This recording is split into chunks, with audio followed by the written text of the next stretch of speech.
ఇట్లా అంటుంది. సామెత గ్రంథం 28వ అధ్యాయం 24వ వచనంలో మనం చూస్తున్నాం, తన తల్లిదండ్రుల సొమ్ము దోచుకొని అది ద్రోహము కాదనుకున్న వాడు నశింపజేయు వానికి జతగాడు అని బైబిల్ చెప్తుంది. అంటే తల్లిదండ్రుల సొమ్ము కదా, నాకు హక్కు ఉంది అని చాలా మంది అనుకుంటున్నారు. నిజమండి, తల్లిదండ్రుల సొమ్ము అంటే హక్కు ఉంది.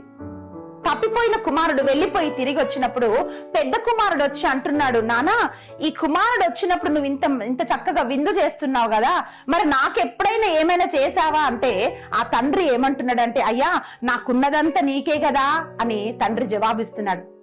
ప్రియ యవనస్తుడా, ప్రియ యవనస్తురాలా, నీ కోసం మీ తల్లిదండ్రులు ఏం చేసినా అది మీ భవిష్యత్తు కోసం చేస్తున్నారు, అది మీ కోసం చేస్తున్నారు. దాన్ని గ్రహించక చాలా మంది ఇది నా హక్కు అని అనుకుంటున్నారు. ఈ తప్పిపోయిన కుమారుడు వచ్చి హక్కులాగా ఫీల్ అవుతున్నాడు, నాది నాకు ఇచ్చే అంటున్నాడు. వాడు సంపాదించలేదు అది, కానీ